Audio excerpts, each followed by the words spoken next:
Et bonjour à tous et bienvenue sur une vidéo où on va aller parler de cette bête, la Suzuki Hayabusa. Mais pas celle-ci, on va regarder déjà parce qu'elle existe encore et que ça fait plaisir un peu de voir cette machine, d'en discuter un petit peu. Et après on va voir ce qu'on peut trouver pas trop cher si jamais il y en a ou pas. Donc là déjà un petit récap, Suzuki Hayabusa 2024 qui existe encore, on est au prix de 19 299 € pour ce monstre de la route. Donc c'est vraiment, pour moi c'est vraiment une belle machine. C'est une machine qui m'a toujours fait rêver. Pourquoi?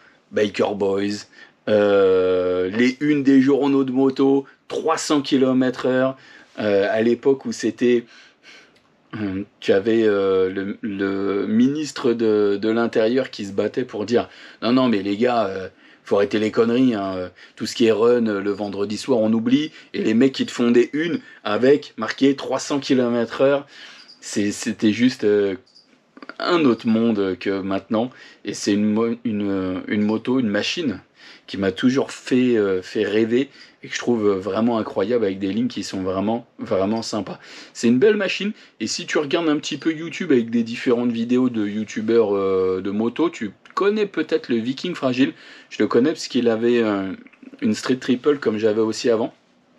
Lui il est parti sur S1000 XR, je crois qu'il a eu une Panigale. Non, S1000 XR, il a eu une BMW 1200, je sais plus comment elle s'appelle, RS 1250 je crois, avec un moteur comme mon gros R18 là, mais en 1250. Et il est parti là, et il a acheté une Hayabusa comme ça, qui est très belle, hein, magnifique. Il a fait une petite vidéo dessus. Va regarder, je le connais pas du tout, mais va regarder sa petite vidéo, elle est vraiment super cool. Moi ce que j'aime sur ce nouveau modèle, tu vois, c'est qu'ils ont conservé le côté ancien avec les contours avec les aiguilles, et quand même tu as un petit écran TFT pour t'indiquer un petit peu, voilà, certaines choses. Je trouve qu'il y a un côté ancien et nouveau qui est vraiment super cool, et ça reste, cette machine, une légende, hein.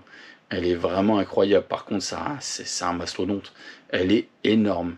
Moi, je suis vraiment fan de cette machine. Après, je partirais plus sur ça, en blanc. Ça a toujours été celle qui me plaît. En blanc, comme ça, avec les écritures noires, je la trouve incroyable. Sur la première génération d'Hayabusa, il n'y en avait pas en blanche. C'était sur la deuxième, je crois, avec le logo en noir comme ça. Et j'ai toujours trouvé ça super classe.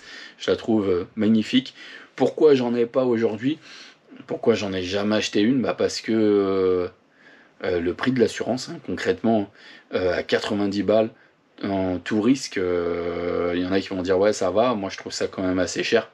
Surtout que j'ai 3 bécanes et que ça me convient bien d'en avoir 3, j'ai pas envie d'en avoir moins. J'aime bien le fait d'avoir ma moto de tous les jours, mon gros custom pour aller me balader et tout, même si pour l'instant j'ai pas trop eu le temps de l'utiliser, puis la petite sportive à côté. Ça reste une moto de rêve.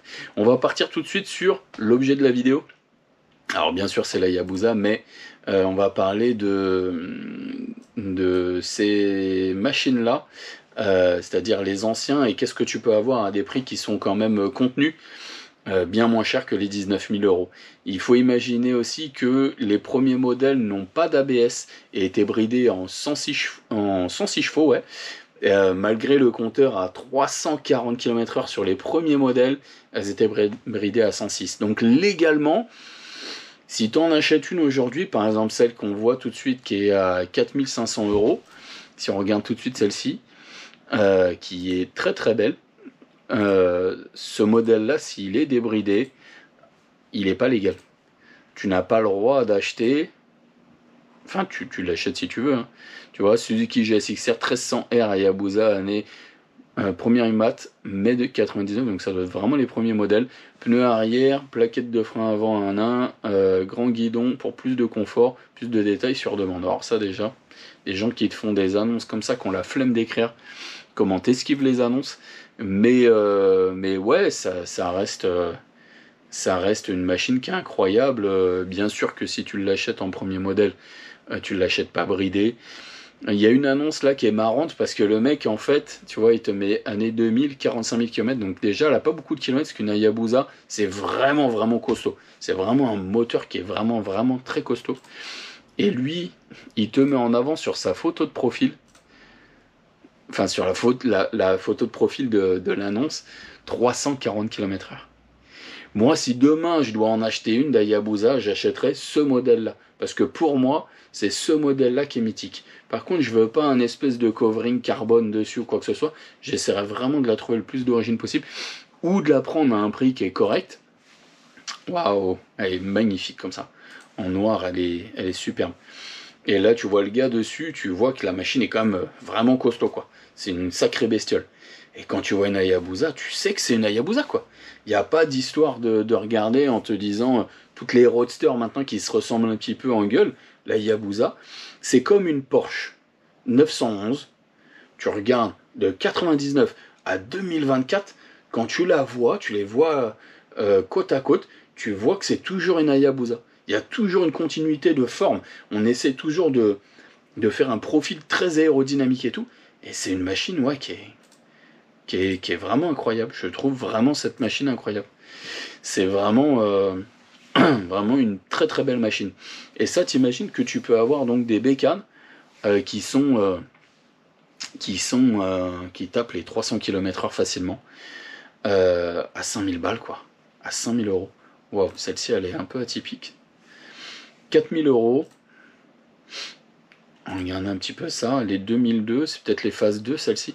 Je suis pas hyper calé en phase, hein, alors commence pas à me sortir, oui, alors machin. Par contre, toi, n'hésite pas à me dire en commentaire. Alors celle-ci, la rouge et noire avec les petites écritures blanches, qu'est-ce que c'est comme phase?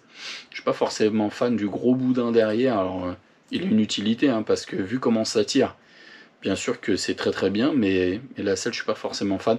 Et alors le truc qui couvre tout le réservoir en cuir là, ça date vraiment d'une autre époque. C'est particulier, mais ouais, 4000 balles, 55 000 km, c'est pas très très cher quand tu vois ça. Tu peux vraiment en avoir. Waouh, putain, elle est belle celle-là. Avoue, elle est belle. Avoue qu'elle est pas mal. Ah, quand tu regardes comme ça, tu vois les flancs de carénage. Tu vois qu'il y a des trucs, à mon avis, ça a été démonté, redémonté. Mais belle machine. Une belle machine. Une très très belle machine. Elle était où de 2006, 5700 euros, 30 000 km seulement. Là, c'est les machines qui n'ont pas roulé. Hein. On va à 5000 balles de 2007 et tout. 5900 euros. Mais tu vois un petit peu les machines que... Waouh 2009, blanche comme ça. Putain, elle est magnifique. Je pourrais regarder ça toute la journée tellement je les kiffe. Alors c'est bien parce qu'il met bien son immatriculation. Au moins si t'as une Hayabusa, tu mets son immat et c'est propre. C'est lui qui recevra les amendes. Faites attention, hein, mettez pas forcément les immatriculations. C'est un peu con. Mais elle est très très belle sa machine. Très très belle la machine. En tout cas, t'en as dans toute la France une panoplie qui est énorme. Là, t'en as une à 140 000 km, 2000 balles. 2000 balles. C'est un moteur qui est tellement costaud, en fait, tu pouvais le retrouver dans des mecs qui faisaient des prépas sur des mini. Tu retrouvais ça dans des prépas, sur des voitures sans permis. Tu retrouvais sur tout un tas de trucs parce que c'est un moteur qui est vraiment super costaud et qu'on voit vraiment la sauce. Hein. C'est un truc qui est vraiment énervé. Et elle a une gueule incroyable. Putain, celle-ci, regarde comme elle est belle. Ah ouais, il a pas respecté, il a mis vraiment des photos de merde. Alors, j'aime bien le côté, je sais pas pourquoi il a mis du blanc un peu, enfin du noir avec le blanc comme ça, je sais pas. Mais ouais, t'en as qui sont vraiment incroyables. Je pense que si demain je dois en acheter une, moi perso, et après on va rester là, tu vois, j'essaierai de partir sur une couleur plutôt d'origine. Je partirais peut-être sur un truc comme ça. Tu vois, on est sur une couleur d'origine. Et 4600 euros, ça reste assez raisonnable. Et essayer de voir si on a un entretien qui est quand même propre. Et surtout une machine qui est le plus d'origine possible. Mais c'est une belle machine. Dis-moi en commentaire ce que t'en penses un petit peu. Quelle année tu prendrais toi d'Hayabusa? Quelle année est la meilleure pour toi? Est-ce que toi, pour toi, une Hayabusa, c'est quoi? Le rêve avec marqué 340 km/h? t'iras pas. Mais pour le délire, il y a marqué 340 km/h tout en bas sur ton compteur. Moi, c'est plus ça qui me fait délirer. Les premiers modèles, pour toi, pour toi, c'est quoi une Hayabusa, ton mythe, celle que tu aimerais avoir, le premier modèle, le dernier modèle, un modèle d'une autre phase, une couleur spécifique. Dis-moi tout ça en commentaire, on en discute un peu. Et on se dit à très bientôt. N'oublie pas, abonne-toi, partage. Allez, ciao, ciao.